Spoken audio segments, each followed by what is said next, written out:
There's gold in these Ozark hills. It doesn't glitter very bright. Most people don't know about it, and you have to know just where to look. You're not going to find it trading on any public markets. Nobody's going to hoard it away for some long-term investment, but there's gold in these Ozark hills. And I've found it, and I've found some people that also have found it. And I've got one of them in the studio with me today. We're talking about mushrooms.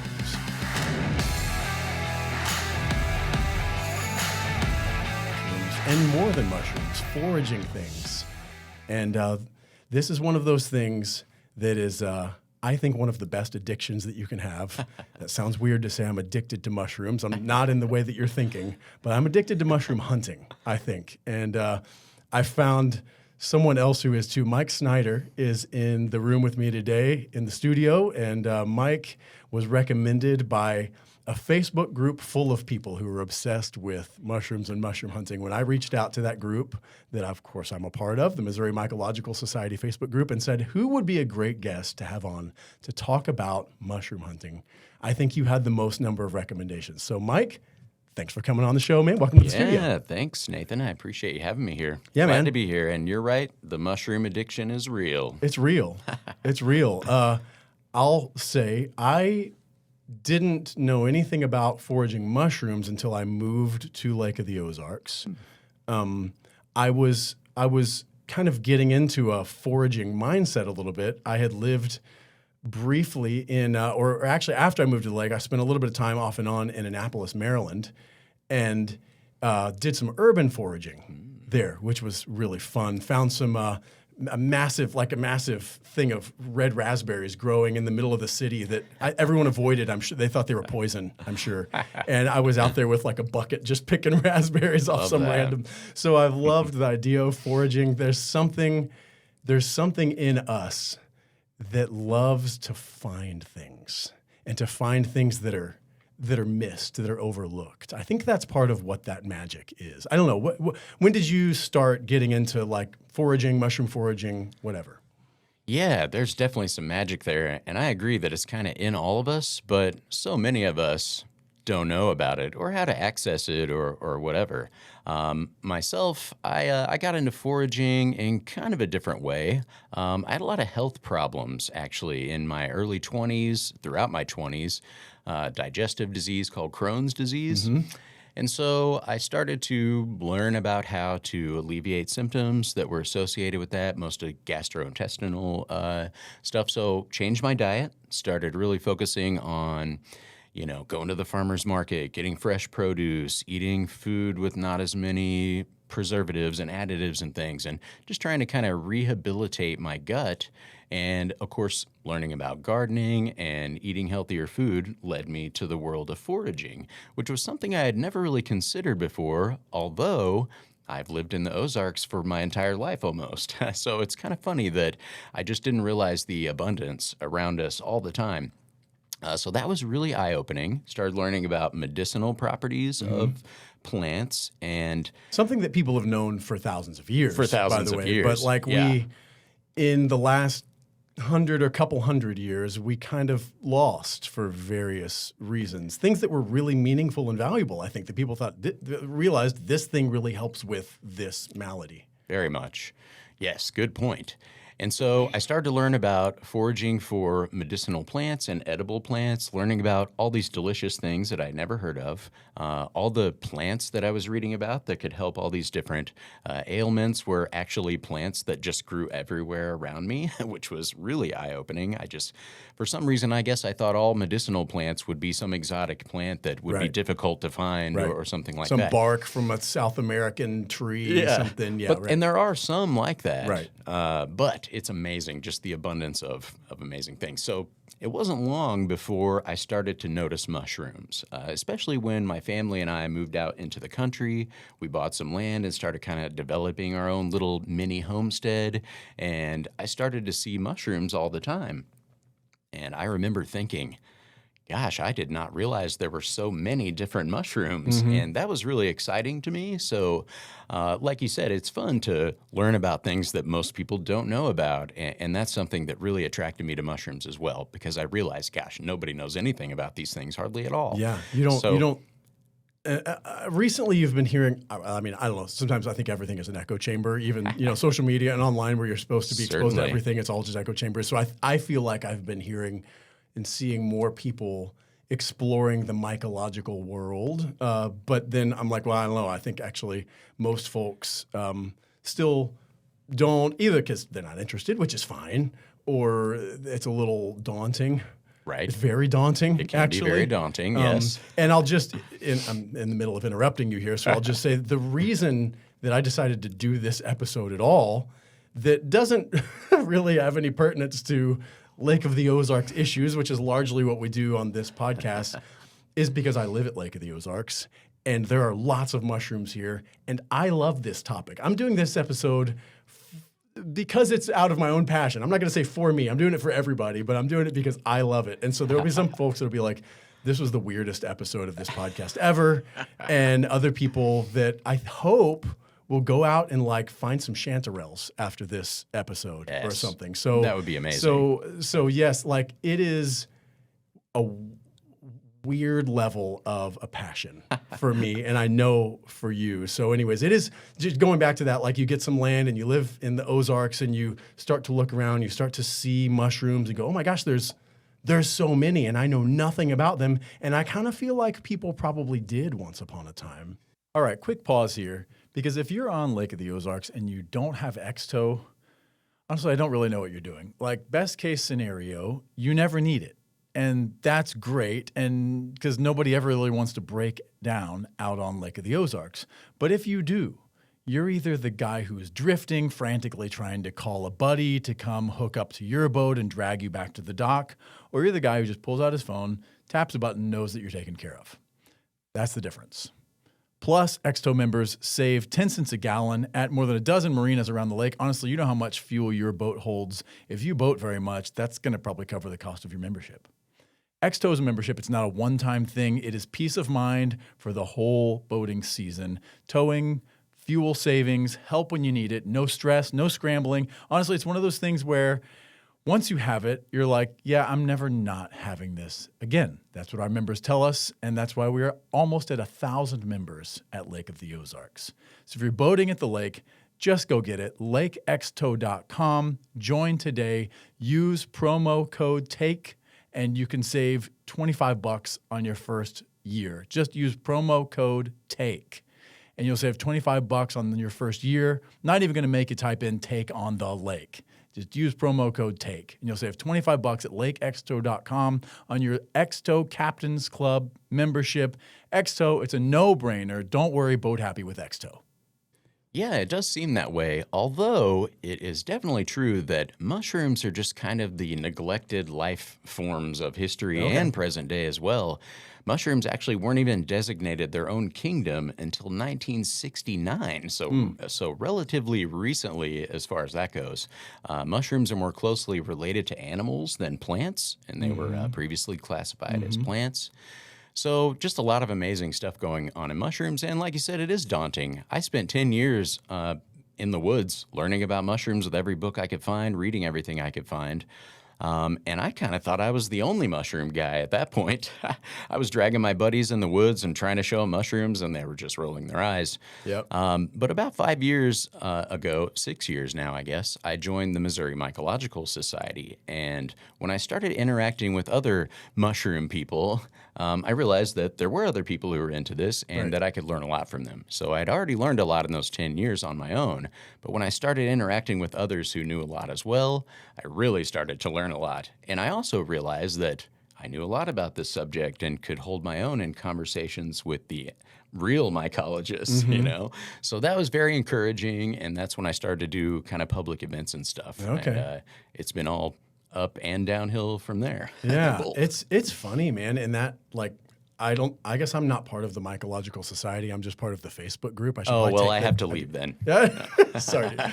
Just kidding. I don't know if there's some dues. I'll just pay the dues. I'll just pay you. I don't know. Dude. No, don't pay me. Okay. It's very easy, though. It's only $20 a year I for need an to just- entire household. I'm going to just do it. It's a nonprofit. Yeah. All your money goes to support educating people about mushrooms. Yeah, I think I don't know if somebody sent me a link to that Facebook group, and I was like, well, this seems cool, and I joined it, and that's the end of that story. And that group is so awesome because this is to your point about people that can run circles around me, at least, in their mushroom knowledge, is people often in there will post just pictures of finds, and sometimes they'll go, look at this such and such I found, and other times they'll go, what is this? Yeah. And then there's a handful of people that are just geek out on mushrooms, and they'll always drop the scientific name in there. Sure. Which Oh, is, yes.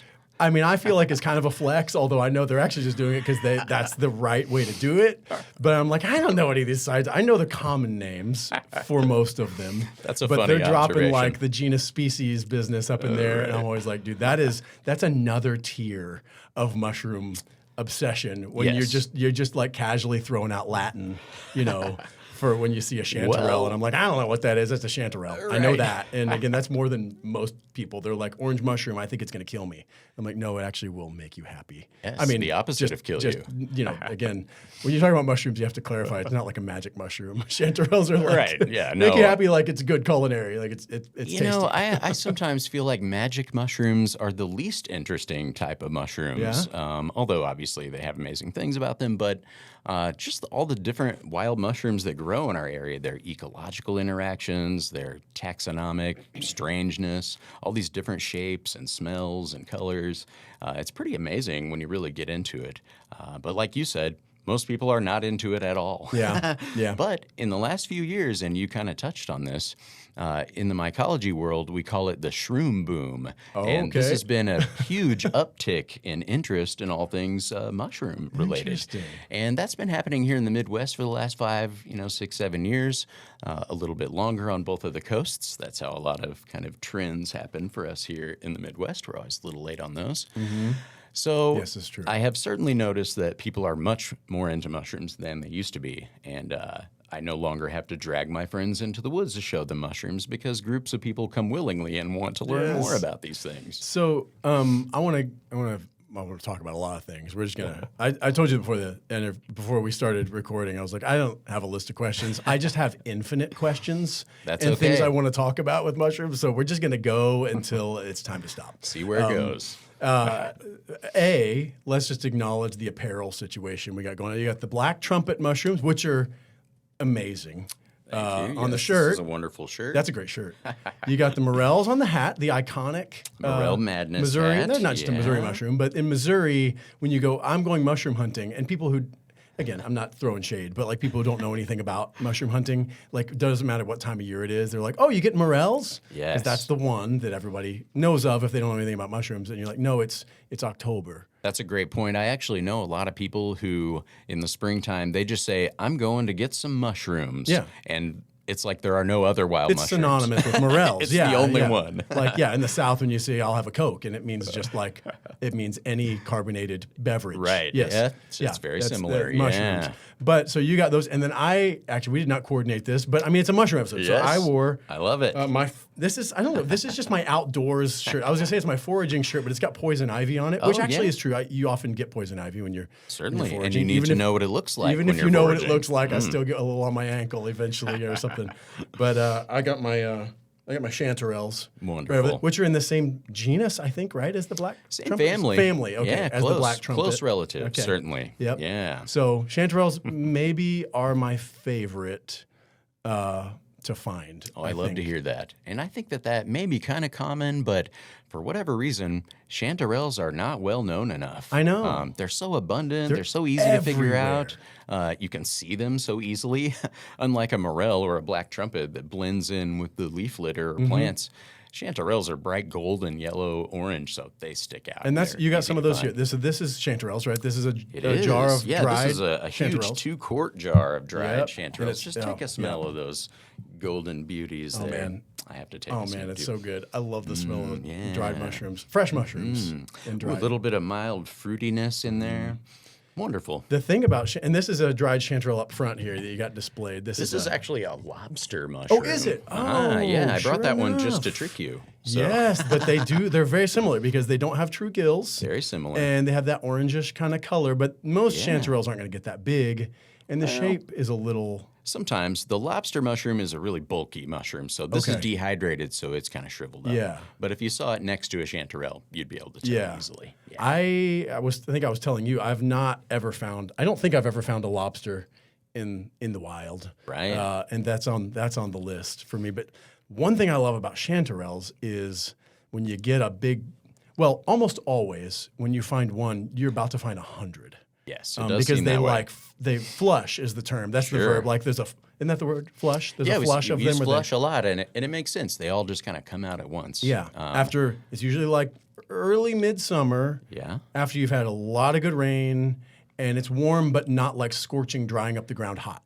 Right? Am I more or less right on that? Pretty close. Yeah, a lot of mushrooms have what we think of as like triggers that trigger their fruiting because the organism itself is there all the time, and the mushrooms that we see are just temporary reproductive Yeah, it's structures. like this. It lives like in the ground. It's tied up in all the trees' root systems and all this stuff, and it's just there cooking. Right, it's there, and it's grows up its tops. making energy. However, it's doing it, whether it's breaking stuff down, dead wood and things, or interacting with living plants and trees like chanterelles do. Right. And they get a lot of energy through the year, and when those triggers are right, which, like you said, is when it starts to heat up. And also when there's good rainfall. During those hot spells, I usually tell people 4th of July, if there's been rain, go find chanterelles. Yeah. It almost always works out that way. And like in a hardwood forest. In a hardwood forest. Almost always. I mean, Yes. I guess you can find some in some fields because there might have been a tree there or might be a tree there, but usually they're a hardwood forest kind of. Good point. They'll show up in people's yards, where it's mostly grass, but with just a couple of trees. They'll even grow in that situation. But they're called mycorrhizal mushrooms, and so their mycelium, the underground vegetative part of the fungus, interacts with the roots of trees. Right. And chanterelles, in our region at least, are known to be associated with oak trees. Right. And we have so, a few of those yeah, here in the oak hickory Ozarks. forest is the most common forest type that we have. It covers a lot of the state's forested land, and that means we have a lot of chanterelles in Missouri. And that's truly, I think the chanterelle, again, we're just geeking out on this particular one. We'll go over the rest. But I think it's the one really, to me, if you want to just start dipping your toe in the water of mushroom hunting, I feel like it's the one I would recommend somebody start with. I think morels are harder to find. They are. I have a heck of a time finding morels. My property is not real well suited for them. We have some acreage in Miller County, and just the layout, it's pretty rocky, it's pretty steep. It's not. We do have some running water, creeks, but I've found a few, but I've never found much. I've not had a lot of luck, but man, I have found buckets and buckets of chanterelles. And if you just know those triggers, if somebody wanted to get into mushroom hunting, I'd be like, it's easy. Like, I mean, relatively easy.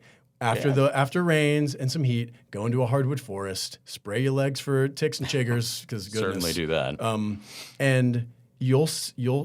I mean, you may not see them because sometimes it's like, well, it's not. But also, again, join one of the groups and people will go, the chanterelles are popping, Right. and then generally, okay, Yes. go out and you'll see an orange one, and then when you see one, you'll look around and like we were talking earlier, all of a sudden you're like, there are hundreds.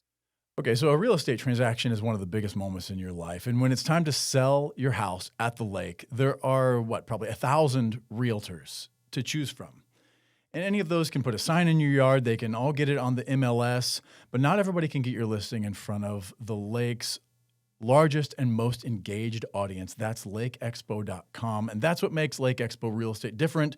It's a fusion of the lake's top real estate company and lakeexpo.com, the local leading digital media company with the largest audience at the lake, probably where you found Take on the Lake, and certainly the one that produces Take on the Lake. Lake Expo Real Estate doesn't just list homes, they market them. So if you're thinking about selling, don't just ask who's going to list my house, ask who's going to see my listing. You know what also makes Lake Expo Real Estate different? I'm a partner in the company, so I bet you didn't see that coming, but you probably did. When you choose Lake Expo Real Estate, you're actually in a roundabout way helping support me and this show. That's just an added perk. Check out Lake Expo Real Estate online at lakeexporealestate.com. They're also on all the major social media platforms. You can find them there.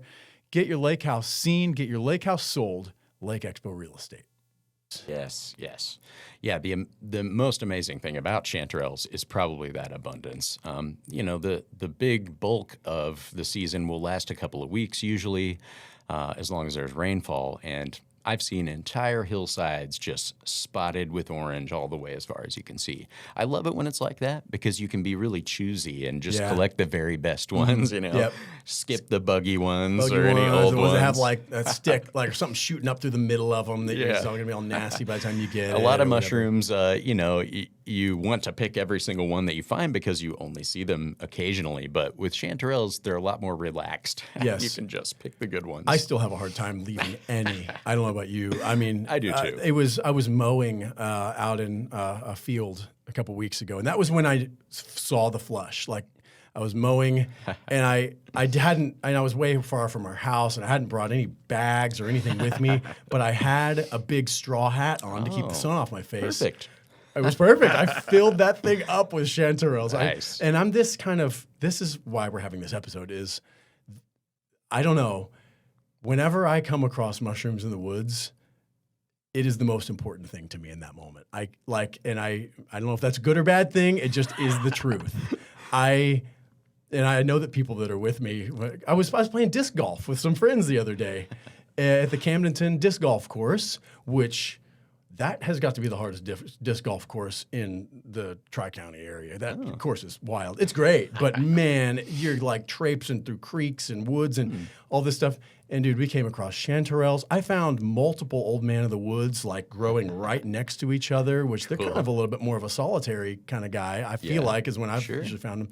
We found so many mushrooms, and I know I was driving them all crazy because they wanted to just, go to the next thing. And I'm like, guys, another old man, whatever. So I don't know. Nathan, it obsess. sounds like you are perilously close to a true obsession. So you It's an better watch out, man. Oh, no, it is. I just lean into it. Before you know it, you'll be fully colonized like me. Yeah, my wife knows that if I've been out in the woods for a while and at that time of year, that there's always a chance I come back with a bag or a hat full, and I'm like, honey, look. And then she's like, oh, great. She's like, oh, kind of good. threw off. What are you planning on doing with those right now? Because I have dinner plans or whatever. I love that. So there's this negotiation. I'm like, I'll just dehydrate them, and I just can't not. I love how you said when you find a mushroom or mushrooms that it's the only thing that matters. Yeah. I certainly identify with that. I've even had people come up to me after like walks that we did in the woods, group hikes and things, and say, I love how you're just so present when you're doing those walks. and when they said that, I was thinking, well, I was just really into the mushroom, really. Yeah. I don't know, dude. It's like you get bit. Yeah. Once you're captivated, I don't know if there's any way to get out of that. I've never known anyone who was a big mushroom nerd and then suddenly wasn't one. I don't want to get out of it. There has been a time because life was super busy that I just don't make it into the woods, but even then I feel the call, I'm like, feel the pull. Man, I'll just go into work late one day if I think conditions are right. I'm like, I don't care. I'm gonna spray the legs and I'm gonna go out for an hour and I'm gonna be sweaty, so I'm gonna have to change clothes again and probably shower, but I have to do it. And That's a good approach. That's a good approach. I do similar things because, I'm always traveling around doing stuff and working a lot around my homestead. And I always have to stick an hour or two in there at least every other day to get in the woods and see what's going on. It's so fun to take people that have not mushroom hunted. Oh, yeah. And I do this with my children. I'll take them out. This was the other day with chanterelles. I was like, there's mushrooms in there. Look and see if you can see them. And they look and they're like, I don't see anything. And I'm like, keep looking. And then I'll kind of point to one and they'll go, oh. And then they're locked in. It's like your brain does this shape recognition thing or something. And you're just like, boom. And then just the woods open up and they're everywhere. Yeah, the well-known foraging author and teacher Sam Thayer talks about what he calls a search image. And it's just kind of this thing where you develop the recognition of something very quickly without having to think about it. Like if you go to the grocery store, you know that a banana and a plantain are different things, Yeah. right? Even though they look if very somebody similar, tried you to just tell see you it, that a you're like- plantain was a banana, you'd be like, no, man, that's a plantain. The same kind of thing happens with mushrooms, where you start to instantly be able to differentiate them from each other, whereas when you've never tried that before, it's very difficult to tell them apart. Oh, totally. And again, I would not recommend a newbie go out and just start cooking up everything they find. Actually, I counter recommend. Do not do that. Yeah, please don't do grab that. everything you find growing and throw it in a saute pan. Like, Yes. But you're right. When you start to line up images of what's okay, images of what will kill you, images of what won't kill you but will make you very unhappy. Yes. You just start to. Actually, I still pick almost every mushroom I find because I can't help it. But you start to go, that one's good. That one, do not. Right. And yeah, you're right. It's this shape recognition. Yeah, kind and of it can thing. be, and you develop that over time. Like, it's not something that happens instantly. So you really want to Right. be careful at first. And like I said, don't just eat every And there's mushroom you find or anything lookalikes, like that. and so There are lookalikes. like you can go, oh, orange mushroom. Nate said on the podcast that orange mushrooms were good. And it's Right. like, no, bro, that's a jack-o'-lantern, and that will make you very sick. That's a very good point. I always like to point out some of the key kind of bullet point details of a particular mushroom. And that is kind of a way to help people know what to look for Right. and check those boxes so they know that they're eating what they Right. should be eating. And again, it's like when you're recommending people go start somewhere. That's why I think chanterelles are a good one. There's only really one lookalike to a chanterelle. It's the jack-o'-lantern, and when you get those bullet points, they're actually not that hard to distinguish from each other. they're not. Once you know. They're not. But if you don't know, then it is very difficult, actually, especially the chanterelles that have gill-like ridges on the underside. So they can be easily confused for a gill mushroom if you're not really sure what that even means. Yeah. So again, when we talk about gills, most folks recognize that. I mean, most people have picked a mushroom because they're Sure. like, "What is this?" Whatever. And most folks think of a mushroom. I mean, the ones you get from the store, the button mushrooms. That's what I usually say are portobello. If you say portobello, people you go. instantly can think of the brown gills on the underside. Yeah, of and it. they know those are, and we call those like true gills. Basically, they're True gills, They're right. deep. They're like knife edge. They're thin, blade-like. Mm-hmm. They are usually separable from the flesh really Mm-hmm. easily. Like, think of a portobello. You can just kind of rub those gills and they'll come off and you'll Right. see the flesh underneath. So that's a good way to differentiate a gilled mushroom from a chanterelle, which doesn't have Chanterelles do not have removable true gills. Yeah, some of them will have Right. little ridges that look like gills, but again, Right. and actually, really, a great way to do it is just to post pictures, do a Facebook group, or to like just you start going, okay, what does it look like, and how is it different, and comparing, Sure. like, oh, or just going, I'm not sure, and then there's the old saying, when in doubt, throw it out. That's right. Right? Just don't eat it. it's If you're not okay. 100%, Yeah. it's not worth it. No mushroom is that tasty. Right. And you'll find it again after you get some help, and you'll find it again, and then Here's you can figure it out The eventually. trick to me for chanterelles, and again, we'll move on past chanterelles, but my fixation is clear at this point. Well, it's the right season. Yeah, and that actually, again, that was the reason that I even thought of this. Is I found that huge flush, and I was like, all right, I'm doing an episode on mushrooms. I'm gonna go find somebody that can talk about them because I'm obsessed. But chanterelles, again, another reason they're my favorite is because, man, you get a big mess of them and you put them out on the kitchen counter. And you cut them maybe, or start cleaning them and throwing away the really nasty ones or whatever. And you'll leave, and then you'll come back in the kitchen about 30 minutes, an hour later, and the whole kitchen smells like fruit. Yeah, It smells yeah. like, I used to say peaches. A lot of people say apricots. Yeah, I mean, it's- whatever, potato, it's potato. something like that. Something like that. It's this stone fruit, we could say. It's Sure, this, stone it's fruit. this There you go. fruit kind of. And again, some people don't really smell it. I'll make my kids smell it, and they're like, I don't know. I smell it. I mean, and that to me is the way you can distinguish Yeah, it. I've noticed with the smell that the smooth chanterelles don't smell as strongly with the fruity smell as like the more kind of gilly variety, I interesting. like to call them. But if you have a whole bunch of smooth chanterelles in a pile, then you certainly smell it at that point. And to me, that's such a little extra added Yeah. pleasure from finding them and cutting them up. And stuff. mushroom smells are important too. Once you key into that smell, they say that smell is a really important thing for our memories. Right. Think of all the things like when you smell a smell you haven't smelled for a while, maybe like of a meal you loved as a child, or baking bread at your grandma's house, or or somebody that something. like wears your mom's perfume, And it can or take you something, and you're like, instantly "Whoa, back I'm to back." yeah, it'll take you right back to that place. You remember it vividly. So the same thing can be said for when you're trying to identify mushrooms. If you smell them, and this one has a weird smell, oh, I remember that smell. This little green mushroom has that weird smell, and you'll remember it for a long time. So yeah, always smell your Yeah. mushrooms. Yeah. Yes. Oh, always. There are some stinky ones though. Even the bad ones, I just pick them up and at least give them a little smell before I throw them. You know, just man. I don't know. I just want to. I just want to know. I do too. You'll It's notice weird. if you go We're into exposing levels of weirdness Yeah, we right are. now Yeah, on this this is very podcast nerdy. that are like well, crazy. if you go into the woods with a mycologist who knows a lot of mushrooms, you'll notice that every time one is picked, almost every time they'll smell it. Okay. And maybe even first.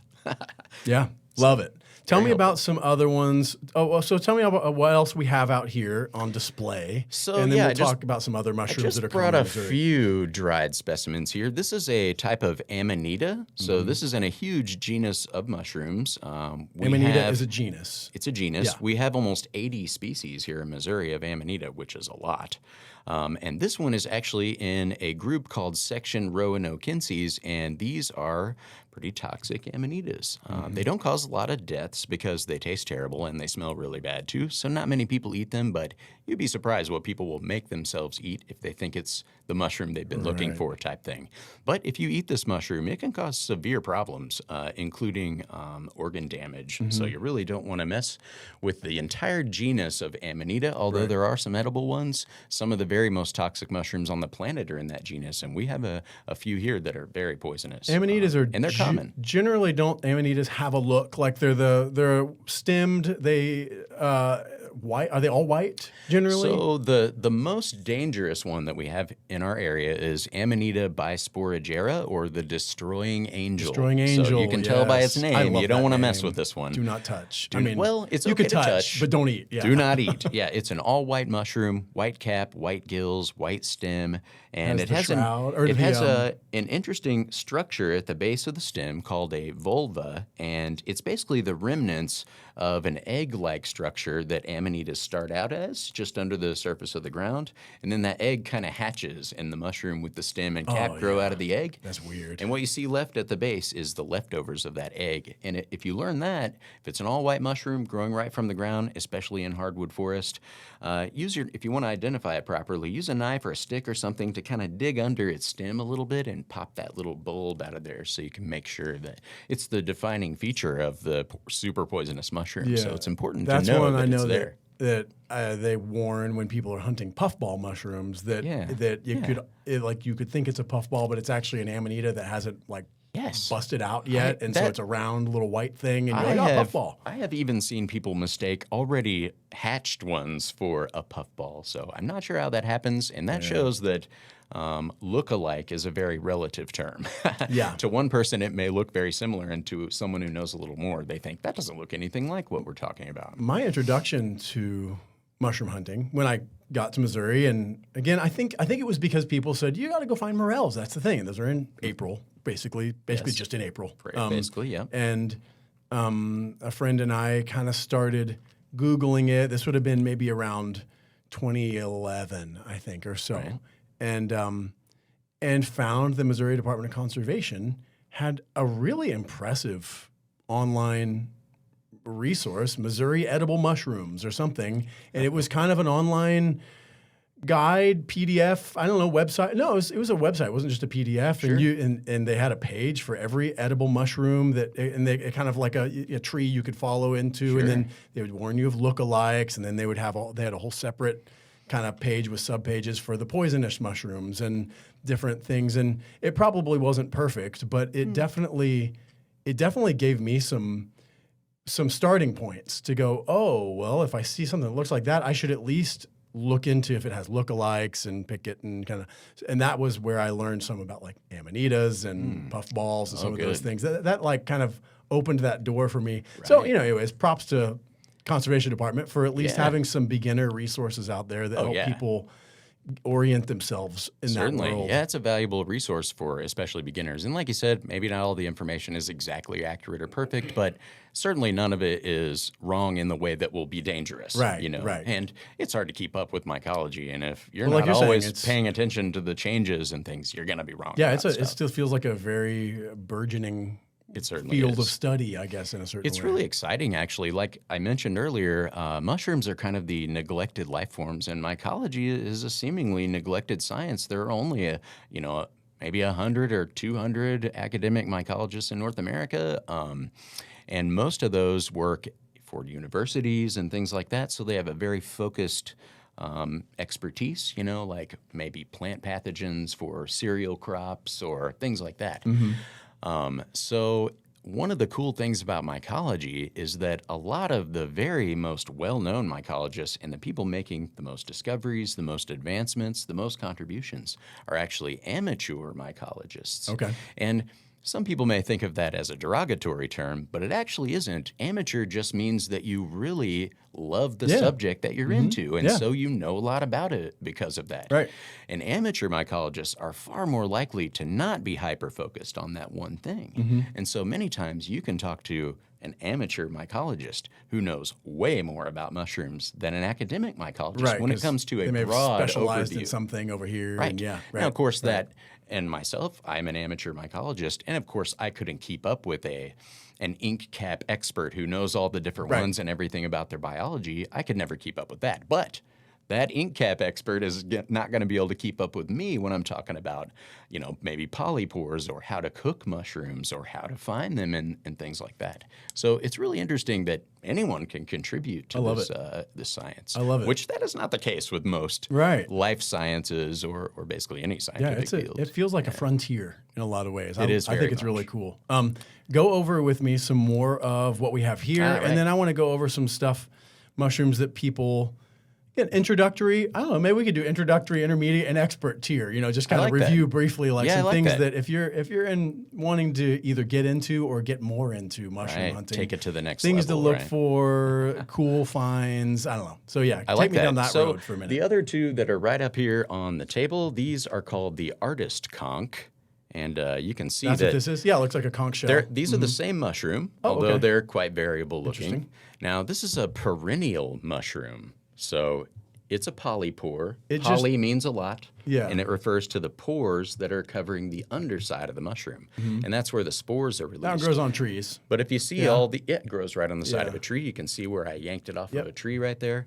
But if you look at these rings right here, those are years of growth. Just kind of like the rings in a tree when you cut it down. Yeah. So this will tell you how old the mushroom is, and each year it puts on a new pore surface. Interesting. That makes trillions more spores every single year. So this is called the artist conch because you can etch the underside of it, the white pore surface. Yeah, that's cool. And whatever you etch onto there, and then you dry it like these are, it'll be there forever, basically. That one's probably not in the edibles, really. Good point. So a small percentage of mushrooms are actually eatable.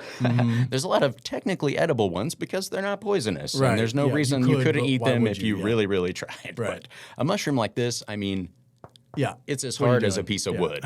But this is a renowned medicinal mushroom, especially in Asian cultures. So you can still process these hard as a rock Ground up or mushrooms something. into different types of extracts. And these are going to be in my book, and so that's kind of why I brought them. Okay. I touch We haven't on even talked about the medicinals. book yet. We That's are okay. going to talk about you have a book coming out, and that was Yes. part of the topic. So don't let me forget to that. So forget to get to that. beginner mushrooms, Chanterelle, excellent. Morels, very good beginner mushroom, but a little harder to find, like you said. Chicken of the woods. They're bright orange on top, bright yellow underneath. They grow on rotten wood. There's one species that's white underneath, but once you see a chicken of the woods, you're probably not And going to there's mistake not it for anything anything else. that looks really like a chicken. That one really, No. it doesn't have any lookalikes. Like it's all Even- these shelves and stuff, and it's crazy. Even in my book, I had a hard time even coming up with lookalikes for that Right, one. right. Like I said, lookalike is relative, so one person may think, oh, that looks just like a chicken of the woods, and that does happen. I get all kinds of funny pictures of tiny little polypores where, Right. did I find a chicken of the woods? No, sorry. Not even close. But yeah, man. chicken of the woods, great beginner one. Although it's worth saying that a small percentage of people do experience GI upset from eating that mushroom. So Okay. it's a good one to try just a little bit the first time. Yeah. Cook it really well, eat a couple Isn't of that bites. the case with a lot of them? It is. With a lot of wild mushrooms that some people just do, and you wouldn't know it until you had them, that it would give you an upset stomach. Yeah, so, certainly. Yeah, we call them idiosyncratic reactions. So they're mushrooms that most people can eat, but some people eat them and have negative effects. Yeah. Chicken of the woods is known for GI distress, and about 10% of people that try it estimated. But some people have other interesting side effects to that mushroom. My wife doesn't like to eat them because when she eats a chicken of the woods, her lips get really tingly and they feel like they're swollen.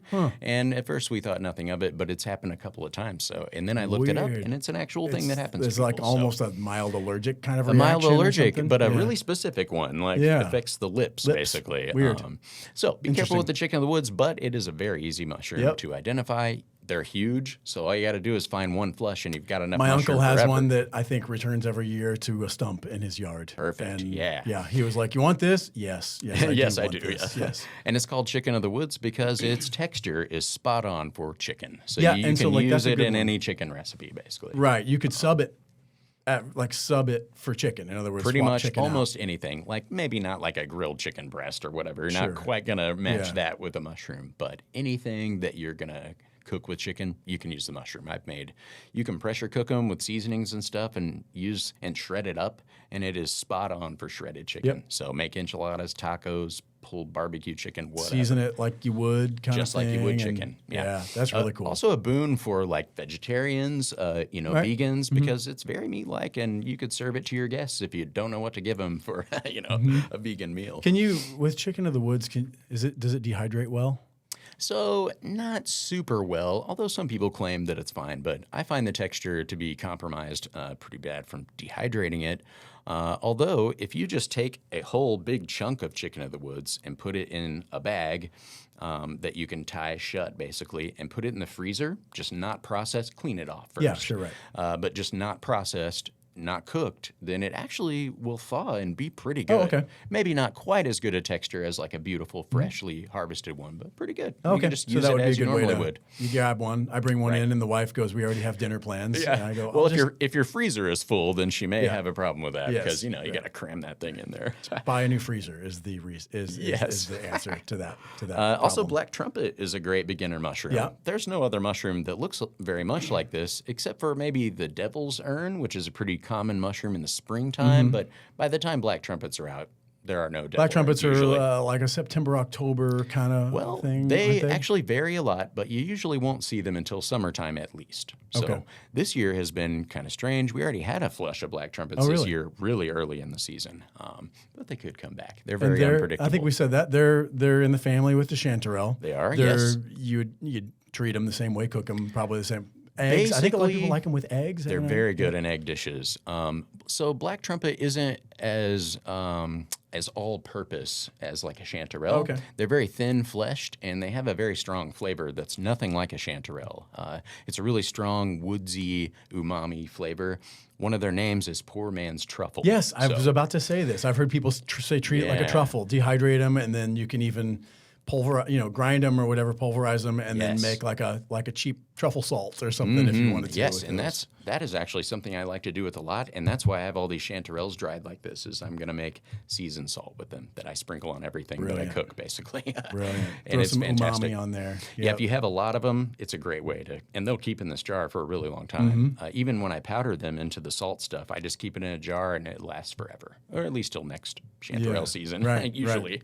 I told you I found my one black trumpet find was on a hillside in the woods above a little creek, and it was kind of a bare because it was kind of rocky, and there was that low green moss. I don't even know what it is. It's that grows on rock, basically green moss. Sure.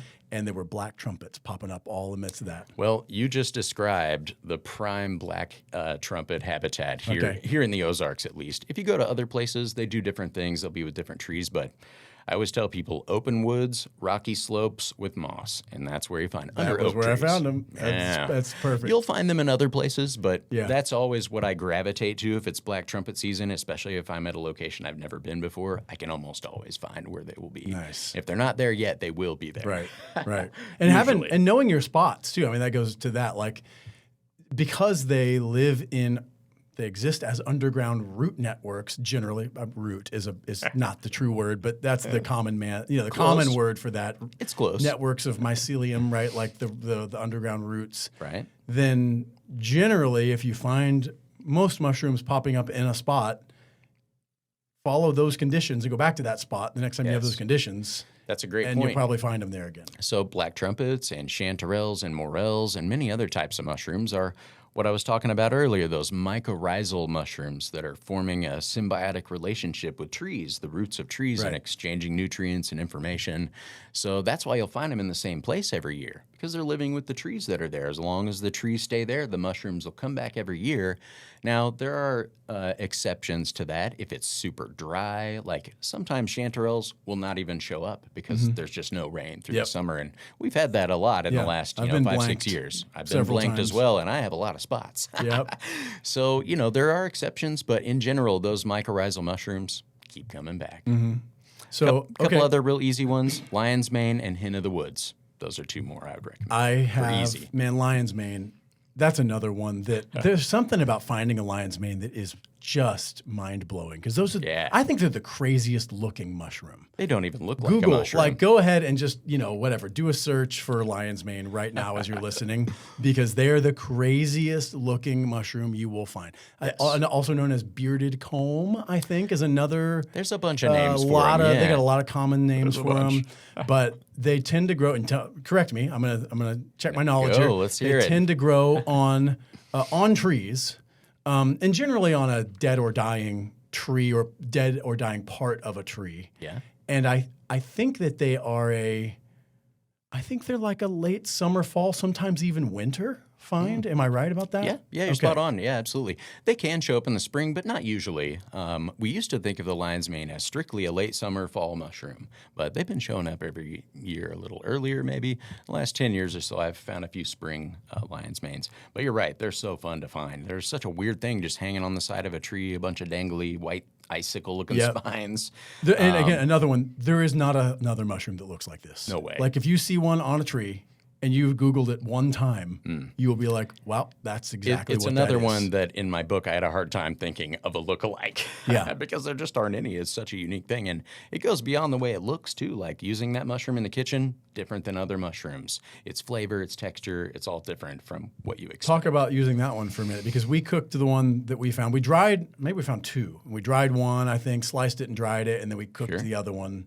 But what would you recommend on lion's So mane? lion's mane is a good mushroom. You can just saute them and use them like you would other mushrooms. Don't expect the same results because the texture and flavor is a little different, but they pair well with a lot of things. You don't have to cut the mane off, all those dangly things, right? You can just No, leave it on usually there. I don't even cut a lion's mane. I'll use a knife to cut off the attachment point where Yeah. there's still wood there, or Right. dirt or whatever, and then I like to just shred them apart. They pull apart so nicely, and that leads me to the best use of a lion's mane is their texture and a little bit of flavor, but mostly texture is spot on for seafood. So like crab meat or lobster meat or maybe even a little shrimpy. The flavor isn't there, but you can trick yourself with seasonings and things because the texture is so spot on. So you can make like crab salad, you can make lobster rolls, you can make crab cakes, fantastic use of that mushroom. So that's what I like to do, make mock Interesting. seafood dishes, and it's so easy. You just pull the lion's mane apart into small pieces, put it in a pot, boil it for 10 minutes, a little lemon lime juice in there for some extra flavor, then squeeze the water out of it, and then at that point you can do a whole bunch of different stuff. Because there's, and this is the case with a lot of mushrooms, is they're so porous that they soak up. Oh, yeah. Which is nice in some situations, but in other situations, it's like it'll just soak up everything that you cook it in, and it kind of gets weird sometimes. Yeah, the cool depending thing on- about the lion's mane is if you tried this with a portobello or something, it wouldn't work. But you can literally just squeeze the water out of them like a sponge, basically. And obviously that'll squish it up and make it flat or whatever. But if you're cooking it, it doesn't matter. you know? Right. So that's how you get the perfect texture for crab cakes. And then you just use it like you would crab meat. Mix it with some eggs and breadcrumbs, seasonings that you like, and fry them in some oil. Okay.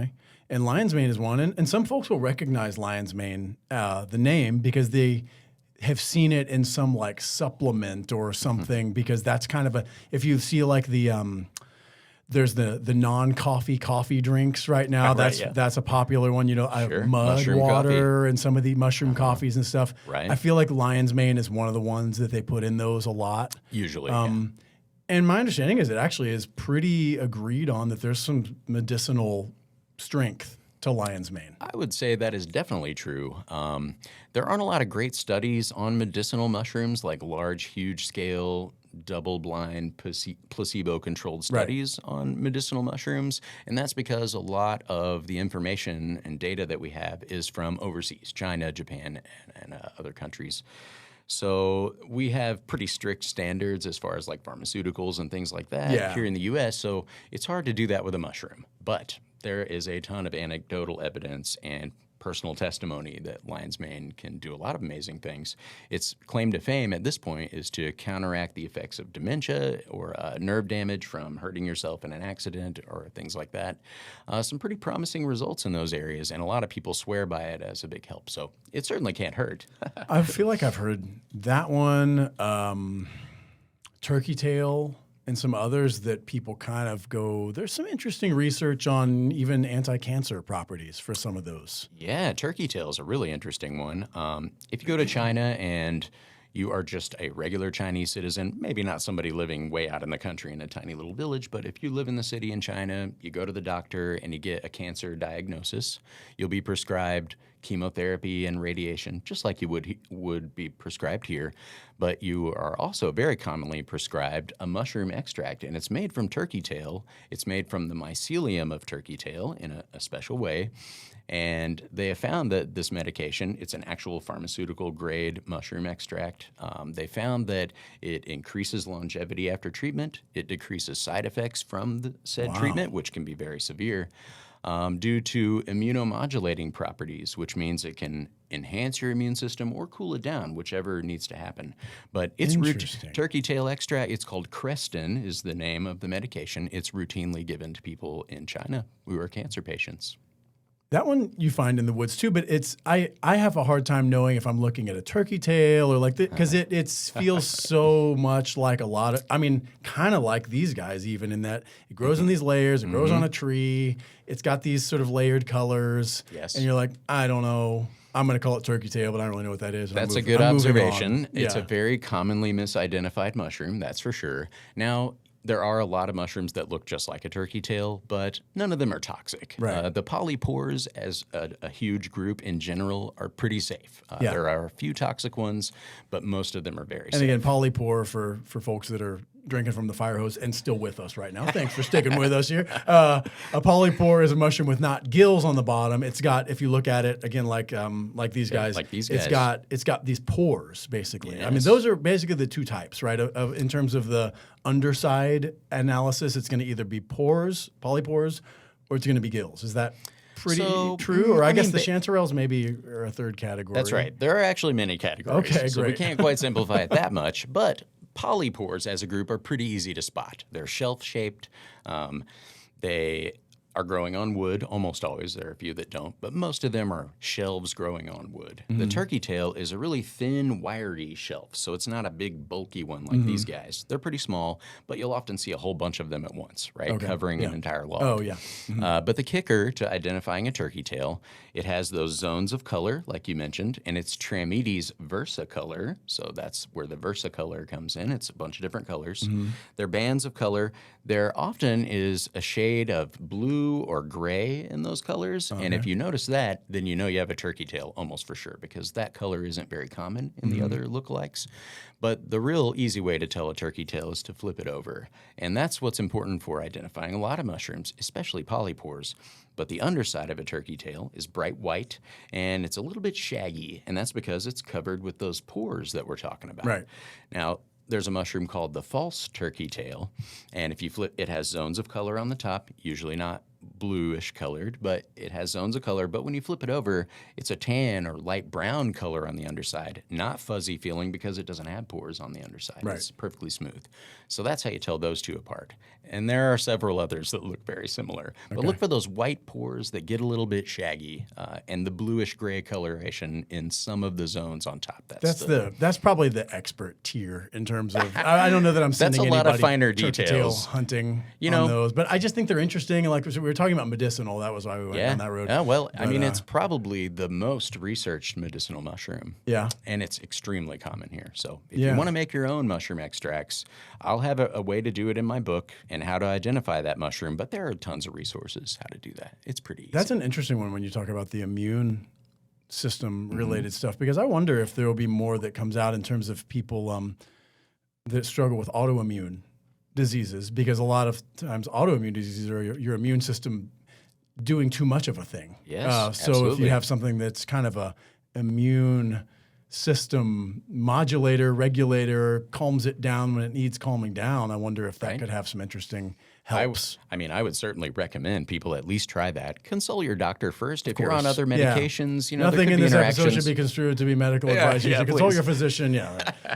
All the disclaimers. Yeah. But with that being said, mushrooms are fairly benign. They're basically a food when it gets down to it. Even an extract is pretty benign. Now, if you're getting like super concentrated extracts from a specialty producer or something like that, then that's a whole other thing. But if you're just making your own extracts or buying them from someone who's maybe a mushroom farmer who makes his own tincture at the farmer's market type thing, then those are very well tolerated and very safe. Interesting. Yeah. Yeah. Okay. Don't try to cure your cancer with them, because that is not likely. Right. But it certainly can't hurt as long as you check with your doctor. Most of them are aware of medicinal mushrooms at this point and aware that it's okay to give it a shot. That's a good qualifier right there. Yeah. Don't. I'm getting good with these Yeah. qualifiers. I'm sure you are. When you write a book, I'm sure you think of all the things that you need to I say, hope I thought have of to everything. say, can't say, wish you could say, all that stuff. Well, I don't want it to be in print forever when Yeah. I promise this and people got that. There you go. Okay, so let's do, and then we'll move faster through these. The mid-tier and expert tier level ones we did. Oh, and I'll just say on Hen of the Woods, dude, my best eever find was 3 Hen of the Woods in a row under I love that. one tree, and they That's were so all fun when that happens. big. And I have a picture of me standing in the woods with arms full of Hen of the Woods, just a grin on my face. You're going to have to put that in the show notes Oh or my something. gosh! Yes, I'll dig it up. I know where the photo is. It was Yeah. a legendary find. Nice. I So could not have you been believe back it. to that location to see if they I came haven't. back? I haven't seen anything, but I don't go back often enough. They often come back in the same spot every year, Yeah. so you could probably go find maybe 4 or 5 the next time. I need to go back. Hen of the Woods is one of my absolute favorite mushrooms. My top 2 are Hen of the Woods and Black Trumpets. Okay. And they don't both come out at the same time usually, so when it's their season, then that'll be my favorite. Right. Hen of the Woods is an October bird Hen of the generally. Woods, Yeah. Hen of the Woods is solidly a fall mushroom. Sometimes real late September, they'll show up in some locations, but I'm usually mid-October. Pretty much always under a hardwood tree. Yeah. Yeah, so they're associated with hardwoods. They're a mild parasite, so they'll grow on living trees that have been injured in some way. So I like to find Hen of the Woods with red oaks. So if you can identify a red oak, they seem to prefer those trees, especially big ones. So if you get into some woods with a bunch of big red oaks, you're going to find hens I think at it the right probably time. was red oaks that it was under, actually. I can almost guarantee Yeah. it. And a Interesting. lot of times I find them on red oaks that are still alive, but you can tell they've snapped a branch off at some point and they've been injured. And the spores of that mushroom will get in there and they'll colonize the wood, and they'll take a little bit as the tree is alive. But once the tree dies, they switch to being saprobic, which are rotting mushrooms. And so they'll decompose the leftover tree, basically. And that's why you'll find them in that same spot for years, because it takes a long time for a stump this big around to rot away. So they'll keep fruiting throughout that whole process? So not until the stump is dust. There's kind of a succession of fungi that happen in rotting wood, and it takes decades to completely decompose most types of wood. But Hen of the Woods are mild parasites, so they'll be on the tree when it's alive. And then for the first several years after its death, you'll usually find them at that tree as well. Once the stump is very, very rotten, then a lot of times you don't really see them there anymore. But there are exceptions to everything. Yeah. Hens are good. Hens are so great. good. Man, they're one of my favorites. Mild flavored. They're huge. You found those yeah, you'll 3. see I 'em- bet you still have some in your freezer or It's whatever. been a while, but It's we been a while. went Okay. through them, and so they're usually grayish, whitish, grayish, tannish. Yeah, there's some And grays and browns in there. Maybe the most accurately named, other than maybe the trumpet, because it literally, if you've ever had chickens, like a barred rock hen, it looks like a hen sitting on the ground. Yep, like a All frilled these up hen that ruffles. maybe is in a dust bath. You know, they poof their feathers out. It's amazing. That's what it reminds They're me so of. cool. Okay. One of the names for Hen of the Woods is maitake, which translates to dancing mushroom. We don't know if it's because the mushroom actually has kind of an animated look to it, like maybe it's dancing, or it could mean that when you find the hen of the woods, you are dancing because you're so thrilled. Nice. And I bet that's maybe how it was when you found yours. Yeah, I think I may have done a jig or two. Yeah. All right. So mid-tier, challenging, but once you're into it, these would be good next ones to find. Right. So the ones I mentioned, very easy beginner mushrooms, all abundant, easy to identify. Anybody can find them and use them in the kitchen simply. And I recommend starting with those for sure, and maybe even stick with just that small group for a year or two until you feel pretty comfortable picking something out of the woods and eating it. Moving on to intermediate species, I would say agaricus is a good example of an intermediate foraging. They go by the name of pink bottoms, or I always just call them button mushrooms of the woods. They basically. look like your mushrooms you buy from the store, kind of. They have a nice fat stalk and a nice fat cap, and the pink bottom ones literally are pink on the gills. They're pink underneath. Yeah. When they're immature, as that mushroom matures, its gills get really dark brown, like a portobello. So they're the same genus as the button mushroom in the store. I found some of those. The problem, now it sounds, I know what the button mushroom looks like. Easy. Why is this intermediate? It sounds easy, but there are some toxic agaricus, so you have to know some of the tricks to discern which ones are edible and which ones are not. And if you don't have a lot of mushroom hunting under your belt, it would be very easily confused for other mushrooms that could potentially be toxic. One of those methods I know for some of those that have a lot of lookalikes is a spore print. Spore print is very helpful because some of them, I don't remember on the pink bottom, but will have literally like a pinkish or something or white spore print, whereas the lookalike that you don't want has a brown spore print or something. It's the other way around. Oh, the other way around. Okay. You say the right thing then. Yeah, so agaricus mushrooms have dark chocolate brown spores. Okay. So if you do a spore print, which is simply just cut the stem off the mushroom cap, set it on a piece of paper or a plate or something overnight, and the spores will continue to fall out of the cap. And when it's a whole bunch of them at once, you can see the color. Also, is the coolest like art experiment. It's very cool, man. When because overnight, and then you go and you lift it in the morning, and it's got this gill. And agaricus spore prints are especially beautiful because they're that wonderful deep brown color, and you can see the shape of the gills, where the spores have fallen. So brown spores. Some of the potentially toxic lookalikes would be like Amanita species or Lepiota, chlorophyllum species, because they're white and they have a stalk and they have a cap, and people would go, "Oh, it's that one." And if you really, if maybe you just saw a YouTube video about agaricus and how they're just like portobellos, and you have that in your head, I got to find this mushroom. Then you fall into this trap that I call making it fit. Don't make it fit because you can do that to yourself. And I've done it lots of times, not with edible mushrooms, but with other ones that I'm trying to identify. So don't make it fit. Check for the brown spores. Also, most of the edible agaricus, especially the most common species, have a really neat smell of almond extract. And it's almost unmistakable once you find a few that are like that. And so I always recommend, if you're just going to try some agaricus for the first time, only eat ones with that almond smell because they're not toxic. Whenever I do my spore prints, I get a black piece of paper and a white piece of paper, and I set it directly, like I put them side by side, and I put half of it, because is that the right way to do that, or is there a smarter way to do that? So it's a good idea because a lot of times you aren't sure what color the spores are going to be. So if you put your mushroom with white spores on a white piece of paper, then it's going to be hard to see the white spores. And same thing if you put a dark spored mushroom on a black piece of construction paper or whatever, you won't be able to see the spores very well. What I like to do, which is kind of a cool trick, you can use a plate, a white plate or a multicolored plate where it has different colors. I like to use a little piece of glass, like would be in a picture frame, and do a spore print on that glass or a thin piece of Mylar plastic or something. And that way when you get the spore print, you can hold it over this that's a good point. table or your shirt or whatever, and you can see the color no matter what it is. Cool. Interesting. Okay. So agaricus. What are some other good intermediate? So I would say like Pluteus. They're often called the deer mushroom or the fawn mushroom in field guides. They're a cap and stem mushroom with pinkish gills. Their gills are not attached to the stem, so if you look under, there's a space between the stem and the gills. And they grow from wood, so there aren't a lot of really big gilled mushrooms that grow from wood that have pinkish gills. They don't have a ring on the stem, so that will separate them from an amanita or something like that in case you make that mistake. But growing directly from wood, big kind of brownish mushroom with pinkish colored gills. They're pretty simple once you see a few of them, but again, they could be confused for toxic species if you're not paying attention. So they're also not the best edible mushroom, but they're not bad.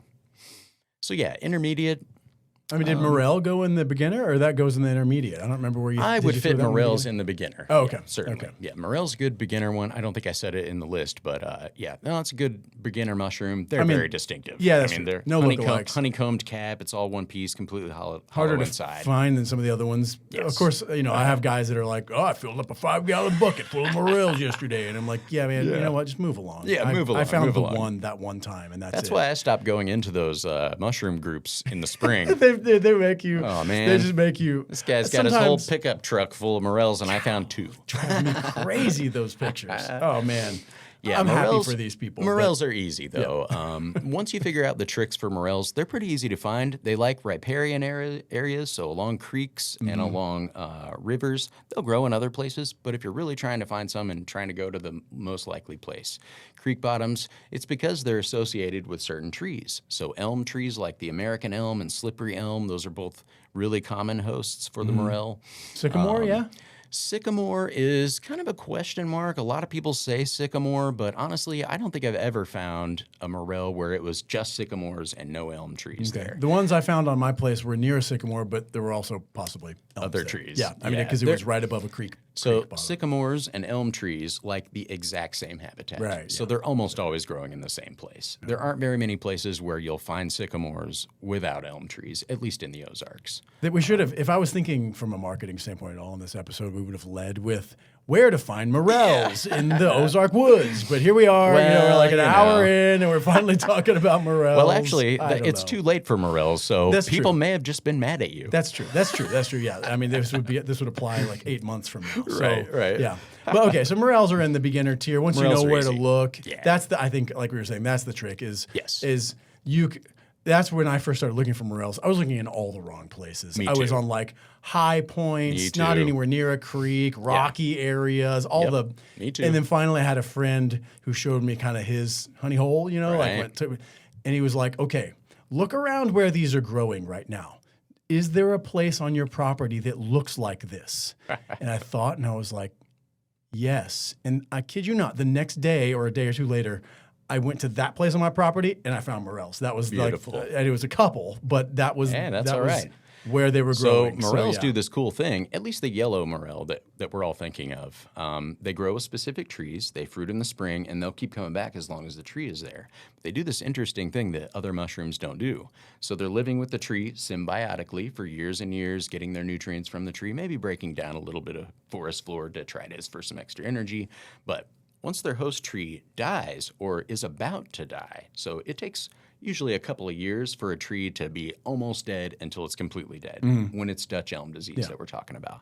So once the tree dies or is about to die, the Morel apparently somehow knows this, the fungus living in the tree, and it kicks into overdrive. And rather than getting its nutrients from the tree roots and things like that, it switches to breaking the tree down. So the tree that it's lived happily with for maybe hundreds of years is now its food source. crazy. And when people find 50, 100 Morels under a tree, it's almost always a dead or dying elm tree or cottonwood tree. So that's how people find those huge amounts in the big river bottoms where there are dying trees everywhere. And not dying trees, but those dying and dead trees, those are the honey holes. Now, Wild. the bad thing is once they have flushed a year or two like that on that dead or dying elm, then they don't come back in that location anymore because Right. the tree is It's dead. So they're trying to make all those fruit bodies to make spores that can spread their genetics because their host is almost dead. Right. So pretty interesting phenomena, and that's how people find those big old piles of Morels. Here's the other interesting thing about Morels in terms of my very limited experience finding them. And this goes along with 2 other things that I had read, and it's the craziest. I had read that they like burned over areas, disturbed soil or areas that have been burned. And I also read they love apple trees, like old apple orchards. These are again. I don't know if these are even true. These are the things you read, right? You read you read when they come out, and when the oak leaf is the size of a squirrel's ear, and when the May apples apples. are the certain height. Right. Oh my gosh! But these are 2 things I had read. And I kid you not, we have a garden that I was kind of rehabbing at our house, garden area, and I'd let it go to just grass. And that winter, I burned it off.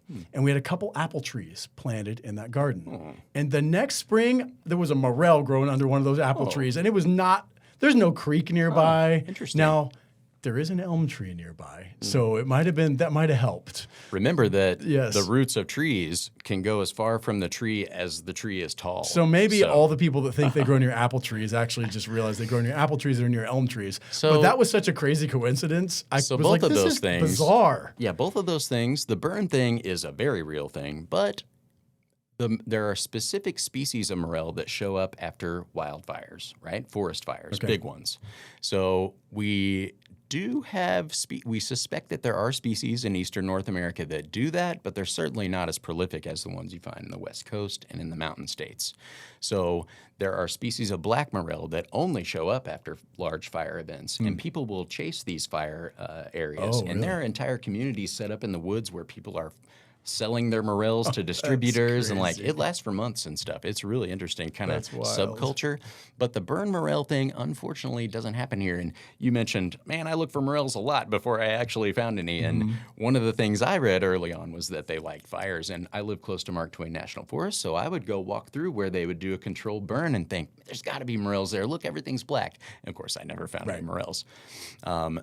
So the burn thing is a reality, just not in our location. Now, it could have I might have contributed found the to one. the fruiting I of might your have found the morel. one. I'm not saying that it couldn't. I think there's something to do with the high ash levels, making the soil very alkaline or acidic, one or the other. The apple tree thing is interesting, too. There must be something to that because it is in the literature for the last 100 years that morels grow in old apple orchards is usually what it says. Now, I've never experienced that, but I like that you did. That's pretty cool. One warning about picking from old apple orchards, though, is that apples are a heavily sprayed crop, even on a hobbyist level, because it's hard to get a tree full of apples that are not eaten by bugs and stuff, right? Or disease.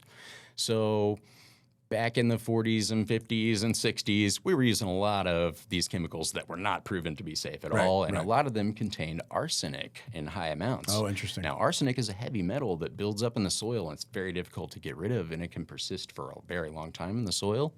So a lot of apple orchards have high levels of arsenic in the soil. Now you think, well, it's just a mushroom popping up. The arsenic's been there forever. Is that really going to hurt me?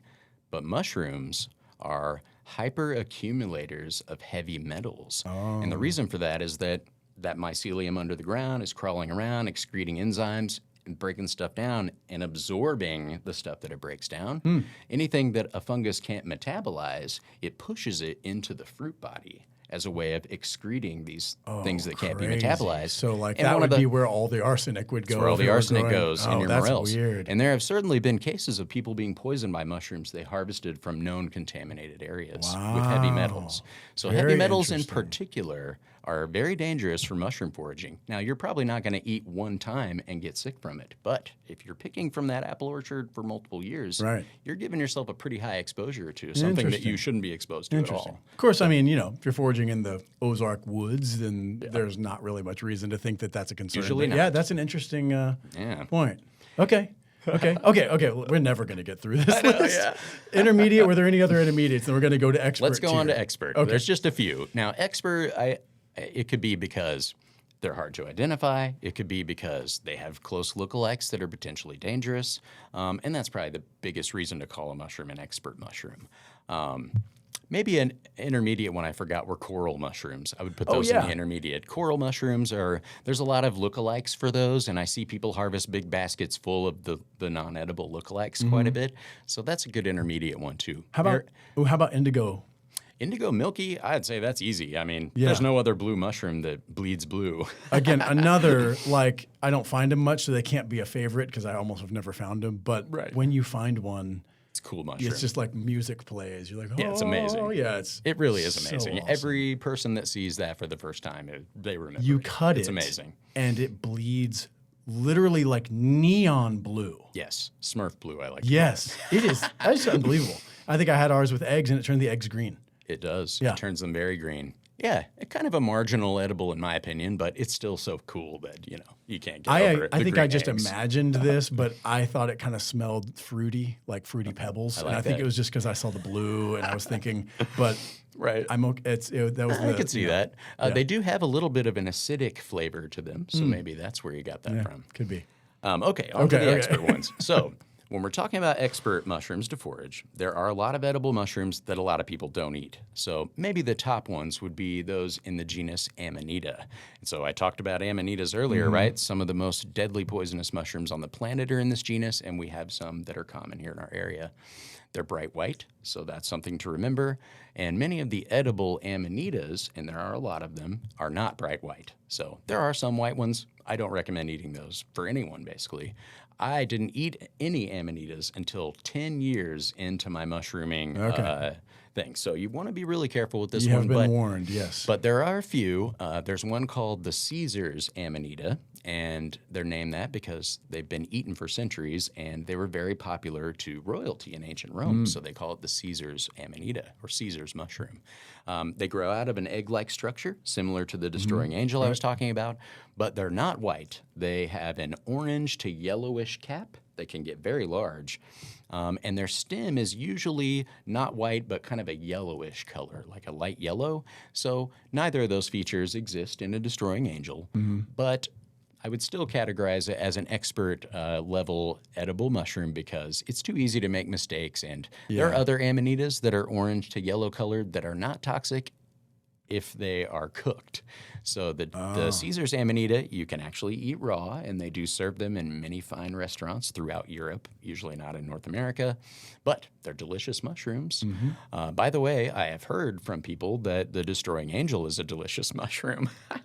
And I think that's one of the reasons that it causes toxicity. People eat it, and they're like, wow, this is really good, and eat more of it. This one is the one you're saying tastes awful. This one tastes awful. It's not a destroying angel. The destroying it's a different angel Amanita. tastes but good. The destroying angel apparently tastes mild and mushroomy. And it's like the last meal you ever eat. Could potentially be. Doesn't that, what I read is that it causes liver power down. The toxins in amanitas are some of the most toxic substances on the planet. They're called amanitins or amatoxins.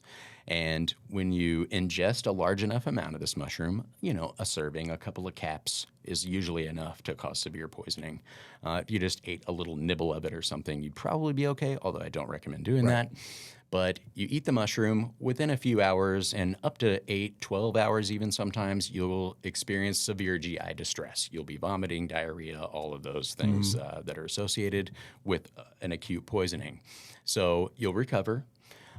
Usually don't even need to be hospitalized at that time, but about 24 hours after that initial poisoning is when the real damage of these amatoxins is made apparent. They affect the liver. Your body metabolizes these toxins. It has an effect on our actual DNA. We're unable to replicate things correctly. It gums up our ribosomes, as Alan Rockefeller likes to say. And it causes severe liver damage. So many people have died from eating this mushroom. Every year there are multiple poisonings by eating this group of mushrooms. And your chances of survival after eating a sizable portion of these mushrooms is about 50% without treatment. Wow. Now, that's very low. That is you low. could drink some Drano and probably have better chances. So very insidious. It wouldn't taste as good. Now, it wouldn't taste good, true. Now, there are treatments for amatoxin poisoning. There's one that is made from the plant, the milk thistle, and it's not just a milk thistle tincture. This is a high-grade extract, and it has been shown to counteract the liver damage caused by these amatoxins. I guess they probably put you on like dialysis or something and all that stuff. And lots of people have to get a liver transplant. Oh my gosh, that's crazy. There was one guy who used his mushroom identifying app to, he was mowing his grass, and he had eaten morels and chicken of the woods and stuff, so he knew a little bit of mushrooms. Took a picture of a mushroom from his lawnmower while he was mowing. This is when we see a lot of mushrooms.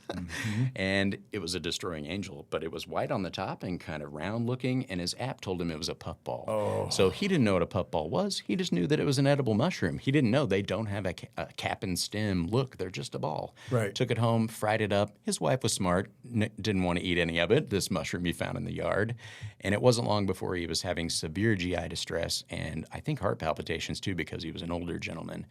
His wife talked him into going to the hospital. He was resistant at first, and he was hospitalized and experienced severe liver injury. I think he had to have a liver transplant, was in the hospital for like 3 months because his app told him a destroying angel was a puffball. Yeah, and again, I mean, that's one of these things where it's like it should scare folks, but, it doesn't have to scare you into never foraging, but it should put the healthy fear of things and where you go, if I don't know that I know what that is, just leave it alone. Yeah, you could be in trouble. Yeah. I always say a very small portion of mushrooms are actually toxic. 1% to 2% of mushroom species are toxic in any way. And only about 50 species in North America are deadly poisonous. And that's out of like 20,000 mushroom species in North America. So, and that's just an estimate. Do you so think very that, small like, percentage. back in the olden days, they used to use those kinds of mushrooms to like poison people? Like, They certainly bump did. people off, like they'd mix it in your Oh, whatever. gosh. And There was an emperor, Emperor Claudius, one of the Emperor Claudius. His wife was Agrippina, and Agrippina had children from a previous marriage who she wanted to be the heir to the throne rather than the children of Claudius. Okay. And so Claudius was a Roman Caesar, and he loved the Caesar's Amanita, and he knew their flavor very well, and it was his favorite mushroom. And they have the same season as a death cap or a destroying angel. So Agrippina made him some dinner and served him death cap mushrooms instead of his beloved Caesar's mushroom. He didn't know the difference. They tasted the same, and he ate them and died. And it's really one of the most famous cases of mushroom poisoning in all of history. And so he died, the son ascended to the throne, and it all kind of went on from there. So they've been used as a murder weapon for a long time. Yeah. Now, it's not a great way to murder someone. Right. It's pretty easy to figure out what happened in today's age. Yeah. And this actually happened recently in Australia. There was a case all over the news. Some listeners may have heard of it. A woman in Australia fed her in-laws and her husband a beef Wellington, and the duck cells, the sautéed mushrooms in the beef Wellington, were death cap mushrooms. like And intentionally, like she. so her defense was that she picked the wrong mushroom, right, and fed it to her okay. family, and she ate some of them too, although a very small amount because she knew better. She was convicted of murder, and she killed the in-laws. Her husband almost died. He didn't, but the two in-laws died. I could be a little bit off on that as the far deaths. I think she served them to 4 or 5 people, but at least 2 people died. May have been 3. Crazy. But they found during investigation that she had used iNaturalist, an app where people catalog their finds in the woods. She had went on there, searched for the death cap mushroom, went directly to the location where they were found, Okay. harvested them, dehydrated them, and somehow they ended up in her beef Wellington. Guilty. Guilty. Yeah, she's All in right. prison now. So, good question. They can certainly be a murder weapon. Yeesh. So, if you don't get along with do your that. wife very well, don't do that. or your daughter-in-law or We do not son-in-law, recommend this. be careful. Okay, good. Any other expert tier ones to point people to? So, these are I mean- again the expert tier ones are like you probably just shouldn't. Yeah, honestly. that's a good point. But I find it as a curiosity. I like to Well, kind of it's know. cool to think that you'll someday be able to eat Yeah, that yeah, one, you yeah. know, when you know enough. There's another one maybe that I could mention called Lyophilum decastes. It's called the fried chicken mushroom. And when you saute this mushroom and eat it in some scrambled eggs or whatever, or even on some toast, it actually does have the flavor reminiscent of fried chicken. It's pretty amazing. But it's a pretty nondescript gilled mushroom that's pale colored. It looks like a lot of other mushrooms. It grows in clusters, usually right out of some grass in somebody's yard or whatever. And there are other potentially toxic mushrooms that look very similar. But it's the fried chicken mushroom. That's like wild. Everyone can look forward to being able to identify that Yes. mushroom. Good. The one I think that we did skip was a puffball. Puffballs? Do you think that goes in beginner or intermediate? Certainly beginner. Beginner, okay. I mean, because the once only you danger know- is like thinking that an amanita was a puffball because Yes. because if it's young and it's still like basically sitting on the ground, it looks. But again, really, you should be able to identify that still. I mean, Well- if you can't, then just leave it alone. But the point is, a puffball is it's like a marshmallow. Yes. That's how I've described it to other people. Yes. You pick a puffball, it has a tiny little, almost a thread connecting it to the ground. Sometimes, yeah. And then if you slice it open, it will be a consistent texture all the way through. Yes. That is very marshmallow-like, actually. And white. It's And good to white. point out the inside of a puffball needs to be white if you're going to eat it. Yeah. There are a few lookalikes Oh, that you yeah. cut them open. They're not white inside. Oh, yeah. I've seen those. The are gross. Amanita egg that you're talking about that could be mistaken for a smaller type of puffball. If we're talking big puffballs, no Amanita eggs are going to be as big as your fist Right. or bigger, you know. So there are lots of puffballs that are bigger than that, and they're delicious and very easy edibles. But the little ones, I don't eat them. I ignore them kind of because they're just so small and there's not much to them. there's not much to They're a them. lot of work to get them ready to That's eat, true. so I'm just like, Do you whatever. peel them? Do you peel puffballs before you eat them generally? oftentimes want to peel the Yeah. little ones because the outer peridium or the outer kind of skin is a lot tougher than that marshmallowy Right. tofu-like inside. Right. So if you just toss them in your Tofu's a spaghetti good sauce, example you're of going to have these weird little rubbery pieces that are the outside. Right, So right. You should peel them. You don't have to. I mean, people have different tolerances to But finding texture. them that are like, maybe the size of a pool ball or bigger is a good find. Very safe puffball at that point Yeah. because as long as you cut that, a puffball is just a ball-shaped mushroom that grows right on the ground, except one species that grows on wood. Most of them right on the ground, Right. forest floor. The bigger ones, medium and larger size, a lot of those species grow in grass, so pretty easy to figure them out. Pool ball, I Now, meant billiard ball, pool, shooting pool. Yeah, no, I know what you not mean. like a swimming pool. It's a good- beach ball. you're right about the Although if you size. find one the size of a beach ball, they exist. they exist. I've seen pictures. Those are epic. Yeah. The biggest puffballs I've ever found around here were actually, I'm bringing up disc golf twice in this episode. It was on the Eldon disc golf course. Disc golfing is apparently a great Nice. way to find mushrooms. I have to It was remember on- that. This was years ago, but it was on the Eldon disc golf course. And it's not as difficult of a course over the river and through the woods. It's actually, it has some open fields Right. in it. I guess that course still exists over by the Eldon Air Park. I don't even know. I'm going to betray my ignorance on this. Right? I haven't played it in a long time. But People at are least when I yelling did- at you yes, right now. disc golf fans. But I found some huge ones out there in nice. the field, and those are so cool. Yeah, to puffballs find. definitely easy. If you And cut you them in like- half and they're bright white inside, they're safe edible. And you So- can peel them, and you can slice them, and saute them in some. People just saute them in some butter and like a little garlic powder, or a little seasoning if you wanted to, Yeah. whatever. Just eat them. You can do a ton of stuff with Yeah. them. I like to peel the skin off, cut them into little slabs, Mm-hmm. half-inch thick slabs, and fry them in oil, breaded, just like you would Yep. fry any mushroom. And then you can use that to make all kinds of different stuff. I like to make a puffball parmesan. It's kind of like a chicken parmesan knockoff, using the little fried mushroom pieces instead of fried chicken.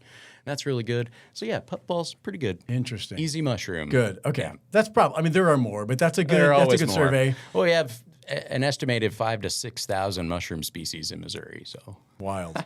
That's awesome. Okay.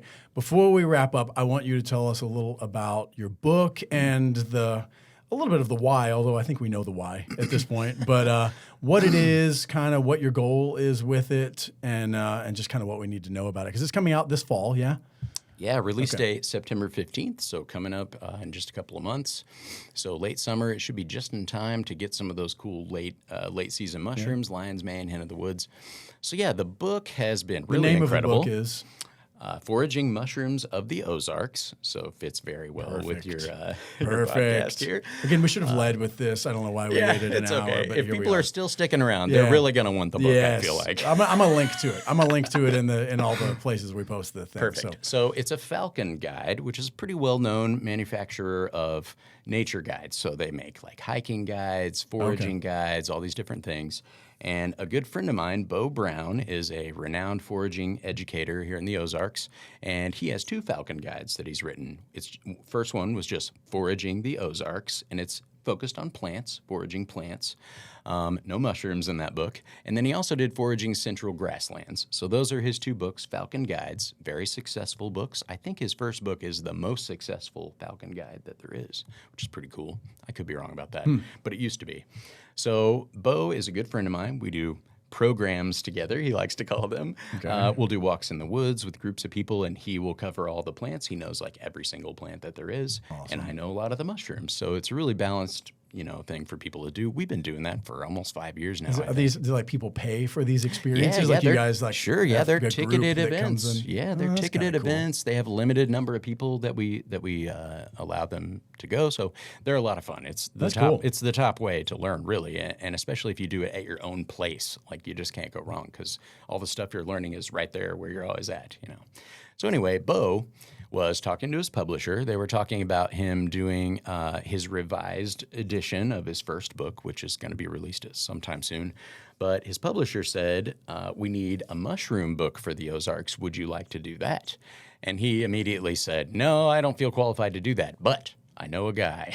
Nice. And so You're the Bo, guy. I am so indebted to Bo for this. He told his publisher to get a hold of me. The guy sent me an email. I called him up. I was on the phone with the guy 15 minutes and had a contract the next day for the book. Sweet. So it just completely fell into my Cool. lap, and mostly just from getting out there and putting myself out there, talking to as many people as possible. Obviously, I'm passionate about the subject, and mushrooms are basically my entire life at this point. I spend a lot of time teaching people about them, and so I poured my 15 years of experience into this book, and I really tried to make it a valuable companion for people, easy to understand, but also pretty comprehensive as far as forageable mushrooms go, and it focuses on edibles, of course. I tried to inject a lot of things in there that are not in other books, so you'll see a lot of information in this book that is not found in any other place all at once. I have about 200 photographs in the book that I took of mushrooms, very detailed, showing lookalikes and defining features, those check boxes I was talking about. And so I hope that it's going to be a valuable resource for people when I can't be there to teach them the stuff. You know, I can't get in front of every person who's interested in foraging mushrooms. So I'm very excited about it. It's a major publisher. Simon & Schuster is the publisher. Great. So big distribution. Awesome. I've had all kinds of cool response already, and the book isn't even out. I love the niche. Ozarks is a great niche. I mean, is. I personally think it is. Me because, too. You know, that's just what I do. But Sure. But you see, I don't know. I think you see it online and stuff. Ozarks is a fascinating geographical place. It certainly is, and it has fascinating mushrooms. Like the mycological community, a lot of people see our finds that we have here in Missouri in places like the Facebook group you're talking about, and they're jealous because, of course, all regions have some kind of mushrooms that are showing up, but we're blessed with a lot of really nice species that are easy to identify, excellent edibles.